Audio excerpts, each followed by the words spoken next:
എന്തായി കാണിക്കുന്നേ?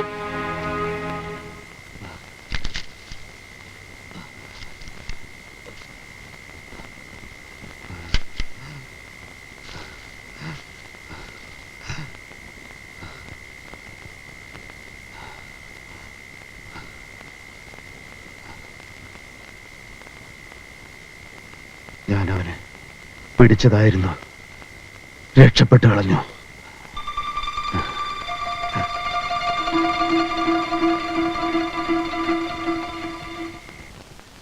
നമ്മൾ കോളേജിൽ വെച്ച് കണ്ടു, അടുത്തു. എന്റെ നിർബന്ധം കൊണ്ട് ബാലേട്ടൻ നിന്നെ പെണ്ണു കാണാൻ വന്നു. ജാതകപ്പുറത്തും ഇല്ലാത്തതുകൊണ്ട് കല്യാണം നടന്നില്ല. ബാലേട്ടന് നീയും കാമുകന്മാരായിരുന്നത്രേ. എനിക്കൊരു പിടിയും കിട്ടുന്നില്ല. ഈ ജോസഫ് എന്ന് പറയുന്ന മനുഷ്യൻ എന്തിനാണ് ഈ കഥയുണ്ടാക്കിയത്? നമ്മളുടെ ബന്ധം തന്നെ ഇയാൾ എങ്ങനെ അറിഞ്ഞു? അയാൾ ബാലേട്ടനോട് പറഞ്ഞ പേരിൽ ഒരു പത്രമേ ഇല്ല. ആരാണ് ഈ ജോസഫ്? എന്താണ് അയാളുടെ ഉദ്ദേശം? ഇതല്ലേ ജോസഫ്?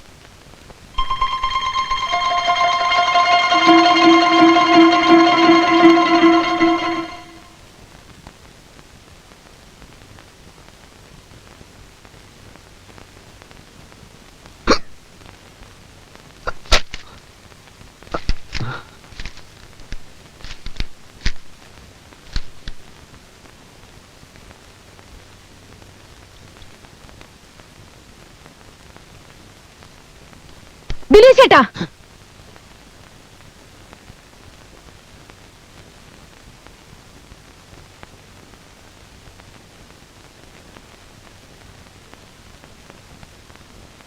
ആരെയാണ് നിങ്ങൾ അന്വേഷിക്കുന്നത്? എനിക്കിപ്പോ അറിയണം. വീടിനൊരു ഗേറ്റ് ഉള്ളപ്പോ മതിൽ ചാടി കടന്നത് എന്തിനാണെന്ന് എനിക്കറിയണം. പ്രകാശനെ തല്ലിയതും രാത്രിയിൽ പതുങ്ങി വന്ന അച്ഛനെ കൊല്ലാൻ നോക്കിയതും എന്തിനാണെന്ന് വ്യക്തമായി എനിക്കറിയണം. അറിയണോ? എല്ലാം നിനക്കറിയണോ? വേണം. ദിനേശ് ചേട്ടന്റെ കൂടെ ഇനിയും ഞാൻ ജീവിക്കണമെങ്കിൽ എനിക്കത് അറിയണം. എന്നെ കൊണ്ടത് പറയിക്കണോ? നിന്റെ ഓരോ ചോദ്യങ്ങൾക്കുമുള്ള ഉത്തരങ്ങൾ നിന്റെ ഉള്ളിന്റെ ഉള്ളിൽ തന്നെ ഉണ്ടല്ലോ. എന്റെ ഉള്ളിൽ ദിനേശ് ചേട്ടൻ ഇതുവരെ കണ്ടിട്ടില്ലേ? കണ്ടു, കുറെയൊക്കെ ഞാൻ കണ്ടു. പക്ഷെ ഒന്നും നീ കാണിച്ചിട്ടല്ല ഞാൻ കണ്ടത്. എന്താ ദിനേശ് ചേട്ടൻ കണ്ടത്? നിന്റെ യഥാർത്ഥ മുഖം. മണ്ണാങ്കട്ട. ജോസഫ് ആണെന്നും പറഞ്ഞ സരളയുടെ വീട്ടിൽ ചെന്നതും എന്റെ യഥാർത്ഥ മുഖം കാണാനായിരുന്നോ? ഓഹോ, നിനക്കപ്പോൾ സന്ദേശങ്ങൾ കിട്ടിക്കൊണ്ടിരിക്കുന്നുണ്ടല്ലേ? ആദ്യം മുതൽ ഞാൻ നിന്നെ മനസ്സിലാക്കേണ്ടതായിരുന്നു. ഒരു അന്യപുരുഷൻ സിനിമാ തിയേറ്ററിൽ വെച്ച് നിന്റെ ദേഹത്ത് തൊട്ടത് നീ കാര്യമായി എടുത്തില്ല. നിന്റെ കഴുത്തിൽ താലി കെട്ടിയ നിന്റെ ഭർത്താവ് തൊട്ടടുത്ത സീറ്റിലിരിക്കുമ്പോ നീ വെള്ളിത്തിരയിലെ മോഹൻലാലിനെ കണ്ട് ആസ്വദിക്കുകയായിരുന്നു. തൊലിവെളുപ്പുള്ള വിനോദ് കുമാർ ആലപ്പിയുമായി നീ കൊഞ്ചിക്കുഴഞ്ഞു. ഒടുവിൽ നീലത്തടാകവും കളിവെള്ളവും ബാലചന്ദ്രമേനോനും. ആദ്യമായി പ്രേമിച്ച പുരുഷനെ ഒരു സ്ത്രീക്കും മറക്കാൻ കഴിയില്ലെന്ന് ഡോക്ടർ എഴുതിയിരുന്നത് സത്യമാണ്. എനിക്കതിൽ പരാതിയില്ല. പക്ഷേ നീ എന്തിനാണ് എന്റെ മുമ്പിൽ താലി കെട്ടാൻ കഴുത്ത് നീട്ടി തന്നത്? പറയൂ. എന്റെ ഈശ്വര, എന്തൊക്കെയാണ് ഈ പറയുന്നത്? ആരോടാണ് ഞാൻ കൊഞ്ചിയത്? ആരാണ് ഈ ബാലചന്ദ്രമേനോൻ? സിനിമയിലെ ബാലചന്ദ്രമേനോനല്ല. ഓർമ്മയില്ലേ നിന്റെ പഴയ ബാലേട്ടൻ? നീ സ്നേഹിക്കുകയും നിന്നെ സ്നേഹിക്കുകയും ചെയ്ത നിന്റെ ബാലേട്ടൻ. പക്ഷേ എന്റെ ഭാര്യയ്ക്ക് മറ്റൊരു അവകാശം ഉണ്ടാവുന്നത് എനിക്ക് സഹിക്കില്ല. ഒന്നുകിൽ മേനോൻ, അല്ലെങ്കിൽ ദിനേശൻ. ഞാനത് തീരുമാനിച്ചു കഴിഞ്ഞു.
അയ്യോ, വിടരെ.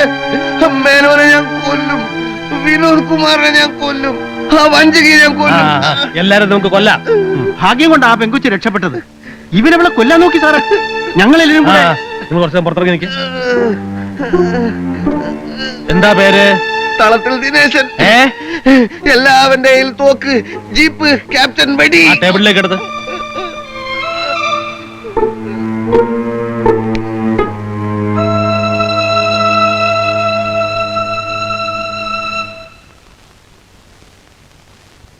അയ്യോ അമ്മേ, അമ്മേ.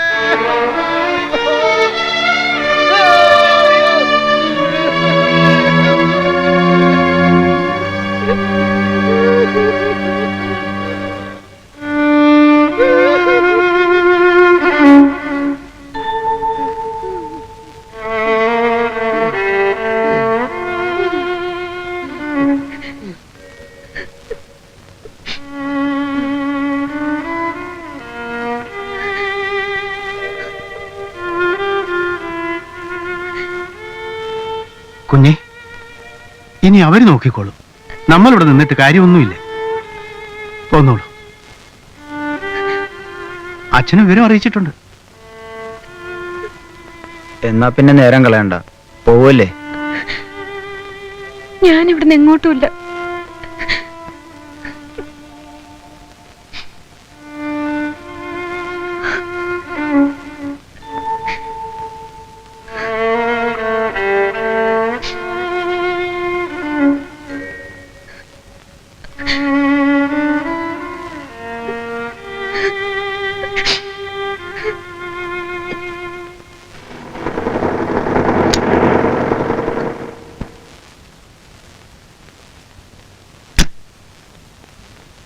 മോളെ, എന്താ ഉണ്ടായത്? അവൻ നിന്നെ ഉപദ്രവിച്ചോ? അച്ഛ, ദിനേശേട്ടൻ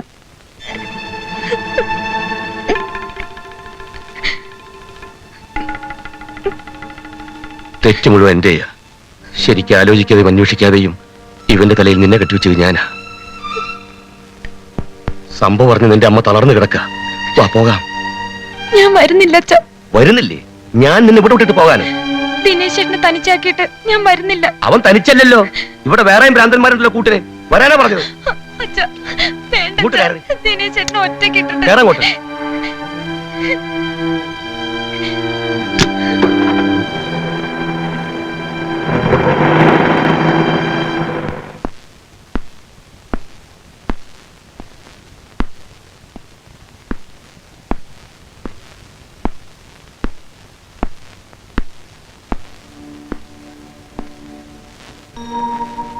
ദിനേശ,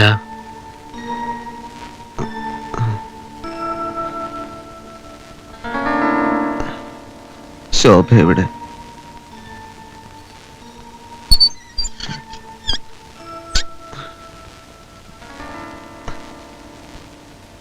ശോഭ എവിടെ? ദിനേശ എഴുന്നേറ്റ് വരൂ. വരൂ.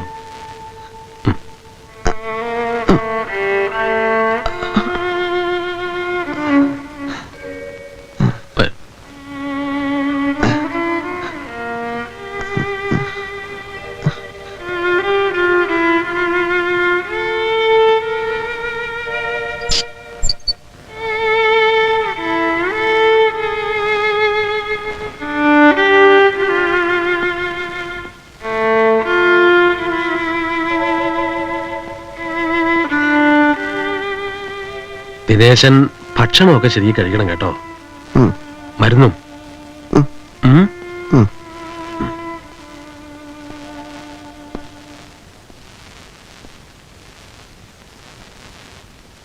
അമ്മയും വീട്ടുകാരൊക്കെ വന്നപ്പോ എന്താ അവരോട് സംസാരിക്കാഞ്ഞേ? അവർക്കൊക്കെ ദിനേശനെ എന്ത് സ്നേഹാണ്. അപ്പൊ ദിനേശൻ അവരെ സ്നേഹിക്കണ്ടേ? ഇനി ഒരാളെ ഞാൻ സ്നേഹിക്കില്ല. ശോഭയെ ഞാൻ സ്നേഹിച്ചു. എന്നിട്ട് അവൾ ആ പട്ടാളക്കാരന്റെ കൂടെ പോയി. ആരും എവിടെയും പോയിട്ടില്ല. എന്നെ പറ്റിക്കാൻ നോക്കണ്ട. ബാലേന്ദ്ര മേനോന്റെ കൂടെ പോയി അവള്. ദിനേശ, ഹൈസ്കൂളിൽ പഠിക്കുമ്പോ ശോഭയുടെ ആട്ടോഗ്രാഫിൽ ഏതോ ഒരു വികൃതി കുട്ടി അതായത് നിങ്ങൾ പറയുന്ന ബാലചന്ദ്ര മേനോൻ എന്തോ എഴുതി വെച്ചു. ശോഭ അങ്ങനൊരാളെ ഓർമ്മിക്കുന്ന പോലുമില്ല. ക്യാപ്റ്റൻ ബാലൻ വേറെ. ശോഭ അവളുടെ ജീവിതത്തിൽ ഒരാളെ മാത്രമേ സ്നേഹിച്ചിട്ടുള്ളൂ. ആരെയാണത്? ദിനേശനെ മാത്രം.